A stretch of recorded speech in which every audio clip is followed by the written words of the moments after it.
All right, welcome to the first of its kind, world-changing manufacturers network. Lisa Ryan has her ears to the ground and her heart in the game. Get ongoing education and new connections right here with Lisa and the Manufacturers Network. Buckle your seat, listen, and spread the word. Here's Lisa. Hey, it's Lisa Ryan. Welcome to the Manufacturers Network podcast. Our guest today is Adam Honig. Adam is an experienced entrepreneur and the founder of Spiro AI, dedicated to helping manufacturers boost sales and streamline operations through innovative approaches. With a passion for challenging traditional methods, Alan brings fresh insights into how manufacturers can overcome common obstacles and achieve lasting success. So, Adam, welcome to the show. Hey, Lisa, really great to be here. So, Adam, share with us a little bit about your background and what led you to doing what you do. Of course. What I do today running Spiro was all because of the terrible failures I've had in the past. And It's really interesting for me that sometimes out of failure, you can build something great. And so this is actually the third company I started. And the company I started before this turned out to be a large CRM consulting company. And we wound up selling the business to Accenture. And while that part of it was a success, the failure part of it was the fact that, honestly, the work that we did for our clients, everybody just hated it. We had clients like Abbott Labs or Genzyme and all kinds of different companies, and we helped them with Salesforce, and they paid millions of dollars to us. And then the teams that were supposed to be using this CRM software, they were just mad about it. I had a guy throw a shoe at me. He was so mad about having to do it. And it was just this weird thing because we made millions of dollars doing this work, and then people hated it, and it felt wrong. And so that's why I started Spiro, because I wanted to correct my karmic balance a little bit. That's so funny with CRM, because I do a lot of sales training, and don't take this the wrong way, but what I say is that all CRMs are basically the same. But the point is using them. When I sit down in front of my computer, that's the very first thing that I do is I open my CRM and I see what I'm supposed to do during the day. But if people don't use it, it's just so funny because, developing the habit of using a CRM, I think, is the worst part of it. But once you get it, it's pretty magical. So I think the thing that people always gave me negative feedback about CRM was exactly the having to use it part. It was like, hey, listen, I'm going to type in my notes just so that I can get them back from the CRM a week later. Why don't I just write in a book? Why don't I just do it in a spreadsheet? And then wouldn't it be nice if your manager saw it too and they were like, aha, that's the thing. This software is trying to keep me down. And it was like this big resistance. At my last company, we actually hired a guy who had a PhD in organizational behavior to come up with change management strategies for these companies to get them to overcome the adoption. And in a typical customer, if 50% of the sales team did what you suggested, that was success. That was the level of excitement out there for CRM. And so that's what happened to me, though, is what kind of caused me to have the idea of essentially making an was the movie Her. And I don't know if you've seen that movie, Lisa. I have not. So it's Spike Jonze directed it. He's a funny guy. He did Being John Malkovich and a bunch of other movies. At any rate, right. So Joaquin Phoenix, in the slightly distant future, downloads an app on his phone, which is played by the voice of Scarlett Johansson. Scarlett Johansson, she's not in the movie, just her voice. And she's like this AI that reads all of his emails. She looks through his camera and she knows what's going on. She gives him advice. She helps him with his mom, and he falls in love with her, and story gets weird and stuff like that. But I'm watching this movie and I'm thinking to myself, people don't need CRM, but they need Scarlett Johansson helping them through their day. And that was really wow. So we could have the AI just read all of the salespeople's emails and enter the notes. We could have it join the meetings virtually and just do everything it needs to do, create the next steps and everything like that, and just make it so that you're not using the software. It's just there to help you with the things that you want help about. That's the whole idea, is let's turn this thing on its head Let's make a CRM type product that maybe people don't even have to use. It just does stuff for them. And so that was the vision. And then what we learned early on is that the manufacturing industry was a really great spot for this technology to work because there's so many great data signals that we can find both in like emails and calls and stuff like that, but also in ERP that can be so helpful to the manufacturing sales teams work with their distributors and customers. And so that's how we got here. So it all started with the movies that way.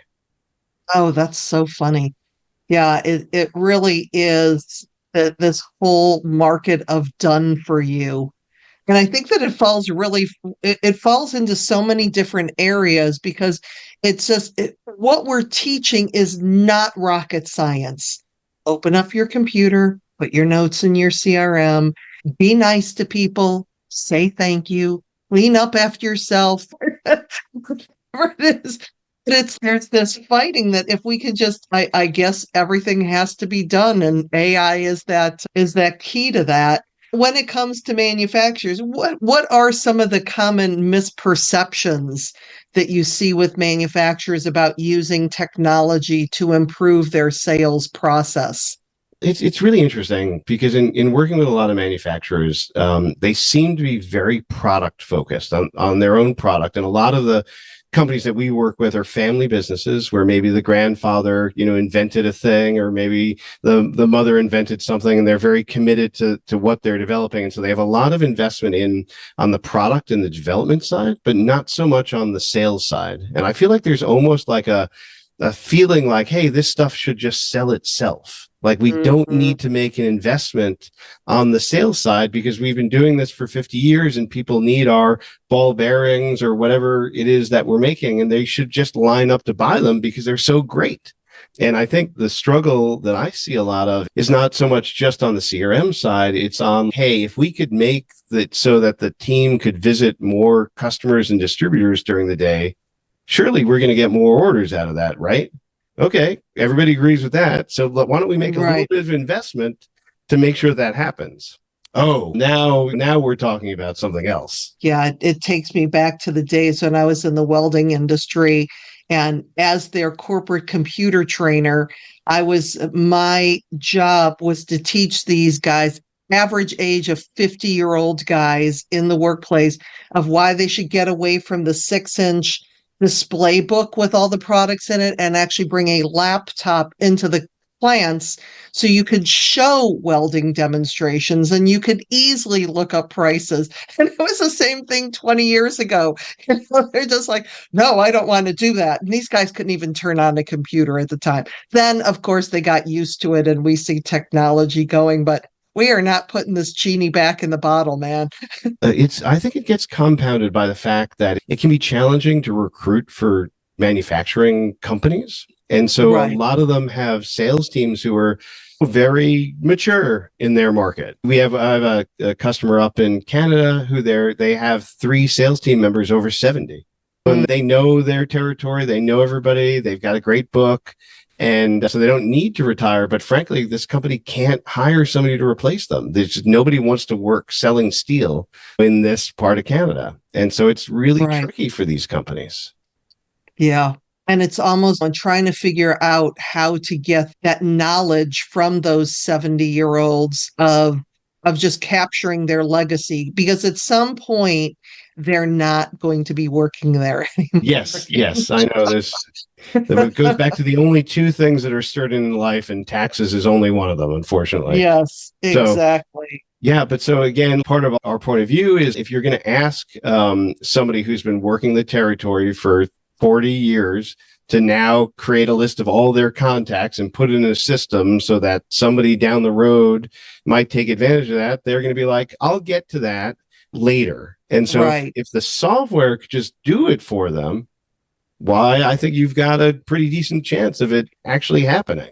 And the other thing that turns around, though, is that because they're using AI and they're using technology, it will attract younger people to come in because they don't want to go into a manufacturing plant that's the dark, dirty, and dangerous, everything your mother ever warned you about. They want to see automation and they want to see that AI is using and there's innovation going on. So that's one of the ways to change the conversation so that we can get more people into manufacturing. I totally agree. And I'm seeing a lot of generational change going on in the businesses that we work with. And the next generation coming in, I think that they have a good perspective on how building the right culture, including the tools and technology, can really help in the recruiting process. So I'm definitely seeing that as well. So, what are you seeing as far as how AI and other modern technologies can address the unique challenges that mid-sized manufacturers face? You said that you deal with a lot of mom and pop shops, and those are a lot of the people in my audiences, and the bulk of what manufacturing is made out of. What are you seeing as some of their biggest challenges? One of the challenges that we see is inconsistent ordering by their customers. And let me give you an example. So we work with a large, still family-owned manufacturer of electrical conduit, and they sell to tens of thousands of customers all around the US and Canada. And they had a process before we started working with them where at the end of the month, their accounting team would try to come up with a list of all of the customers who'd placed lower orders than usual that month. And that process of gathering the data and putting it together and distributing it to the sales reps, because the idea is, hey, Lisa, if your customer stopped ordering as much electrical conduit, maybe something's going on. Maybe a competitor came in with a different price or there's some reason going on there. And this process that they had of trying to get that information and distribute it to the sales reps and get them to do the follow-up took almost the whole month to accomplish. And so one of the things that Spiro does is we use AI not just to enter data automatically, which we do, but to look at the order history in ERP and to spot those trends as they're occurring. So whether it's a customer that's their orders have slowly dropped off, or perhaps you're selling multiple different product lines and customers are only buying one of them, and maybe you've never really introduced the other two to them. Right. And there's just this wealth of data that the AI can use to look at the patterns and make recommendations to say, hey, you should be thinking about these things. I'm not a big believer in the AI taking action on itself. I think it should always be going through the territory managers or whoever's working with the customers. But the AI should be spotting those signals and feeding them up in a way to the team so that the team can take the action and be well armed for that conversation. And I think what you said, one of the most interesting parts of that is the seeing the breadth of the line that you're offering and what parts that the customers are ordering. Because I remember, again, being in sales, I would say that my customer was ordering something from a competitor and they were like, oh, I didn't know that you carried that. So we get so comfortable that we assume that our customers know us, like us, trust us, will buy all of our stuff, but they can't buy if they don't even know that we carry it. Oh, absolutely. And I'm pretty confident they're not reading those marketing emails that you're sending them to. Okay. No, I'm pretty confident. They're like everybody else and they have 20,000 unread emails in their inbox. Yes. So I think especially in manufacturing where relationships are so important, like knowing when you walk into that company to say, hey, do you know we also sell this? Oh, no, I didn't. And that I would say in so many cases that happens. You've got a good customer. They're providing a lot of business to you and you never think about that. Exactly. What are some of the trends in manufacturing and CRM processes that leaders should be paying attention to right now? One of the things that I'm seeing is that there is a renewed interest in CRM. We have about 200 manufacturing customers. I'm going to say about 170 of them had no CRM before we started working. And they were crazy things. So we have a customer that makes electrical components that go in things, including the Patriot missile system. And so they had about 30 sales reps all around the country selling these different components. They would, every Friday, they would email in their spreadsheets to the secretary of the VP of sales, who would then put it all together, and that would generate their forecast of what they were going to build to go into the Patriot missile. All of these different spreadsheets that were coming from goodness knows where. And when we spoke to the head of sales there, we said, well, maybe, just a crazy idea, but maybe a CRM could actually help make that all smooth. And he looked at me with such disgust, and he said, I've seen CRM and I know it's not for me. And I feel like that's the attitude of people in manufacturing, is they just have rejected it 5 years ago when they first saw it, and they've been focused on other things. And I think what I'm seeing is a trend. I'm in the business, but like with the generational change, with the need to do more recruiting, I feel like people are now starting to understand that it could have some benefits to them. Yeah, that's just so funny. Again, going back to my experience with the CRM, it probably took me a good 2 years to make myself get into the habit. And I don't know why I fought it. My Excel spreadsheets were working fine. So what if all of this stuff was completely falling through the cracks and I didn't do the follow-ups? Now I just open it up, and that's the magical thing, because I probably use about 0.5% of its capability. But as long as I can open it up and it tells me these are the people you're calling today, and even if you just think about it for that, but it's so funny that people just fight it so much, because we have so many inefficiencies to begin with now. So what, besides with using the CRM, but when you're looking at those inefficiencies in the sales pipeline, what are some practical steps that manufacturers can use to streamline their processes? One of the things that I see a lot of is that there's different people in the company who are interacting with the customer. You've got your field sales teams, you have your inside sales teams, you have your service teams. And we actually have a customer who's in the ball bearing business, and I spent some time with them analyzing, and they're spending like 4 or 5 hours a week talking to each other about the customers. And if you can talk about what we talked about a little bit earlier, the theory that a lot of people have is if we just spend more time with customers, ultimately it's going to generate more business. So if we can reduce that internal time that we're spending talking about customers and getting ready for things, that we have more outside time, and that could really make the sales process much more efficient, because you could essentially squeeze in an extra meeting a day by taking that time away. And so that's one of the things that I'm seeing, a trend going on for. I don't want to call it hollowing out, but making the field time just much easier for people to get a hold of, instead of needing to do internal discussions. And so if you think about CRM, people are resistant to putting notes in CRM because they are a little protective of their stuff sometimes. Right. But if you're able to help people understand that, first of all, the system can do a lot of it, but even if you do a little bit of it, it'll make it so that everybody has more time to focus on customer time and not on internal meetings. That's always a big plus for people. Yeah. And again, I know as a salesperson, filling out the weekly sales report was the worst task of the entire week. Salespeople truly hate paperwork. Now, I have to say, this is one of the things that we did in Spiro in our product is we use AI to generate that weekly summary of all of everybody's activities. Magical. Yeah. And it's such a great use case for AI.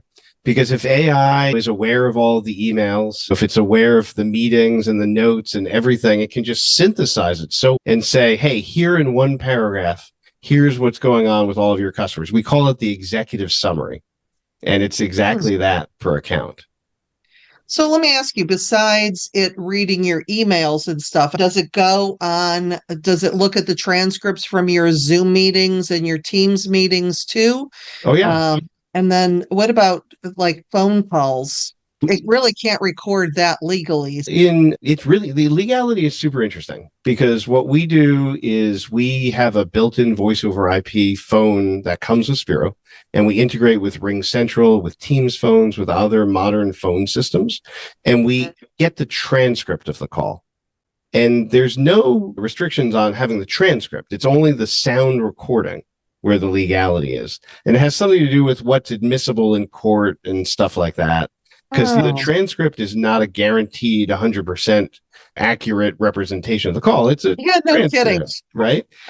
But getting the transcript in there gives enough context for the AI to really understand what's happening. Because one of the cool things about the AI is since it's built on a language model that essentially is like a autocorrect, it knows how to fill in the gaps in those transcripts as well. And so it can take the transcript from a phone call, from a Teams meeting, combine it with the email data, combine it with the order information, and be like, oh, here's what's going on. And here's the things you need to watch out for. Wow. That sounds super cool. And when you're looking at manufacturing and it's such a traditional industry, how can you get these companies to embrace innovation without disrupting their existing operations? Yeah, it's definitely a challenge. But what I've found is that in a lot of companies, the sales team, they're a little starved for investment, like we were talking about earlier. And if we can, the strategy that we have is how do we introduce this advanced technology in a non-disruptive way, right? And so maybe the first thing that Spiro does is aggregates the email communication with clients. And so that the weekly executive summary is only about the email. And then we'll show the value of that and teach people that in Spiro, if you need to add a manual note, you just talk to your mobile phone and it adds the note. Let's say you left a meeting, you're walking to your truck, you just speak to the app. It gets the notes in that way. Great. And you then move on to that step because you've already seen how getting the data from the email in there has helped you. And then you just one step at a time. Because I think the other problem that people, when they approach CRM, is they try to do it all at once. They try to go, hey, let's roll out everything. And in my view, the smallest parts that you can roll out, the more small parts you can do, just the more successful it's going to be. So. And building those habits, like you said, just getting people to go to the app when they leave a meeting and record what happened. They can talk, and that saves a step from even having to write stuff down, which sounds pretty magical. Yeah. Nobody went into sales to take notes and put them in a CRM. Yeah. No. And I know for mine, just the little notes. I had one that I put a note in there that this prospect's sister lived in Parma, which is the city next to me. And it happened to be, she popped up on my CRM that it was time to call. I looked at the note. I saw her sister was in Parma. And we had just had a major snowstorm. So in the email, I'm like, how's your sister in Parma doing? It looked like a freaking brilliant, caring salesperson. I ended up getting hired, which was cool. But it was just because I spent 10 seconds looking at this tiny little note that I put in there. And I don't even put as extreme notes as I could because again, I'm typing them and I hate to put typing in there. So that's such a nice feature. Let's take this to the next level because what Spiro does, it's such a cool thing. We released it like 2 weeks ago, is it has all of the email correspondence with your contacts. It has the phone, it has the meetings, and you can literally just ask it questions about the contacts. Is he a sports fan? Or what hobbies does she have? And it'll look through all of that and be like, oh, he's a Yankees fan or whatever. Ooh. I know. Sorry. I'm in the Boston area. That's from Cleveland, so we hate the Yankees. Yeah, exactly. But whatever it is, you might as well rub it in that they lost the World Series when you're talking with them or something like that. Lost Juan Soto, too, for that matter. Right. No, but and it's funny, though, because you want people to know that you took the time to research them, but you also don't want to be a creepy stalker. So we have to figure out what that line is as well. Yeah. But I think like your story illustrates, I think if you genuinely work it into the conversation, I think it can have such a big impact. Right. Exactly. Yeah, and there's more and more tools that are coming out there too. When it comes to collecting this data, why do you think that what role do you think that data plays in helping manufacturers make better decisions? Yeah, I think it's everywhere. A lot of our customers, they're building to forecast, right? And so having really good signals from the market about what the demand is super important. I was talking with a company yesterday who was telling me that they were feeling a little bit of a slowdown going into Q1 of next year, but they had pretty good insight into that because they had a lot of conversations. They had all the anecdotal evidence. So they were prepared for when the order book was slowing down a little bit. So I think there's a big advantage in that. But from a customer perspective, I just think having a clear picture on what's going on with your customer when you're about to meet with them is the best data of all.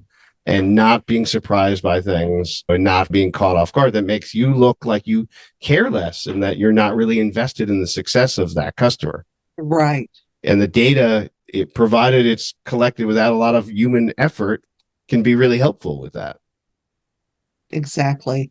As we're starting to get to the end of our time together, is there something that I should have asked you and didn't that you feel is important for the audience to know about?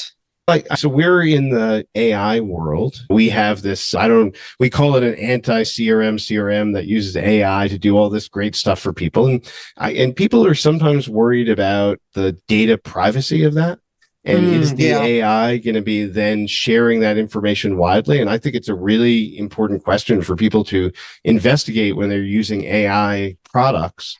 Like, what's going on with the data that you're giving it? Is it going to use that for training itself? Is it going to be sharing that information? We don't do that at Spiro. But I think that when you're dealing with some of these new technologies, asking some very basic questions about it can really be helpful to make sure you're dealing with companies of integrity. So how do you work with customers if somebody was interested in finding out more of what Spiro does? How does that process all work? Sure. We have a website which can be found at spiro.ai, and that's SPIRO. And Spiro Agnew was not my father-in-law. Some people have asked me that. If you're not familiar with the former disgraced vice president, you can look it up. But basically, Spiro comes from the Latin word to breathe. And we're trying to breathe new life into this really hated area of technology called CRM. So if you go to spiro.ai, there's a lot of information there, great videos about the product. You can sign up to get a personal demo of it. I probably would recommend that if you're interested, and we'll help you see what the benefit could be for your company. Awesome. Again, if somebody did want to connect with you in the conversation, what's the best way of getting a hold of you personally? I'd say LinkedIn. I'm all over LinkedIn, so would love to connect with people there. You can find me just by looking up Spiro or Adam Honig. But there's two other Adam Honigs. I don't personally know them. They seem like nice guys, but you'll be able to find me pretty easily. Yeah, unlike Lisa Ryan, that there's 7,000 Lisa Ryans, and I do not know all of them, so yes. I can't vouch for them as easily. One of them was a professional basketball player for a while, so that was fun, but in the Israeli league, not here in the United States. Got some basketball fans coming at me occasionally, but... Oh, that's funny. Yeah, for mine, when I first started my business, the biggest Lisa Ryan was a minister on the 700 Club. All right. So, yeah, it took me a while to take her out, being first on the Google. So anyway, Adam, it has been a pleasure having you on the show today. Thanks so much for joining me. Yeah, no, really great to do this, Lisa. Thanks for inviting me. Absolutely. I'm Lisa Ryan, and this is the Manufacturers Network podcast. We'll see you next time. Thanks for listening to the Manufacturers Network podcast. Do me a favor and share this podcast with your friends and colleagues so we can grow this network and connect more fantastic folks just like you. You can either send your buddies to the website at manufacturers-network.com or Share the Manufacturers Network podcast on your LinkedIn, Facebook, Twitter, Instagram, or wherever you and your industry friends hang out. The bigger and faster we grow the network, the stronger and deeper the community we'll all have. Thanks again, and I appreciate you.